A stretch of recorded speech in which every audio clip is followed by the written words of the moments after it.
خیلی از شما عزیزان داخل دایرکت ازم میپرسین که داخل پکیج‌های درمانیتون چه مکملایی دارین. اگه شما هم تا الان برای رفع مشکلات بدنتون به واسطه این مکمل‌های موضعی یا داروهای شیمیایی سعی می‌کردیم شدت اون بیماری کمتر کنیم، الان وقتش رسیده که از مکمل‌های خوراکی استفاده بکنید. تو پکیج ما 5 تا دونه مکمل خوراکی وجود داره که با اون مشکلات بدنیتون برطرف میشه.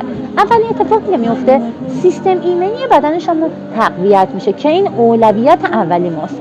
و دومی اتفاقی که میفته پاکسازی کبد اتفاق میفته و سموم بدنتون از بدن پاکسازی میشه و دفع میشه.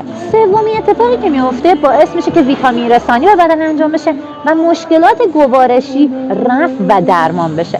چهارمین اتفاقی که داخل بدنتون میفته اینه که استرس و اضطراب و یه اصلاح مزاج براتون اتفاق میفته و تو مرحله پنجم و مرحله آخر آنتی اکسیدان به بدنتون میرسه و باعث میشه که اون داخل بدنتون آزادسازی بشه، خون رسانی بهتر انجام بشه و ریزش موقت بشه و رشد مجدد مو براتون اتفاق بیفته. کنار مکمل‌های خوراکی 3 تا مکمل موضعی وجود داره که کمک میکنه ریزش موهاتون سریعتر قطع بشه و رشد مجدد سریعتر اتفاق بیفته.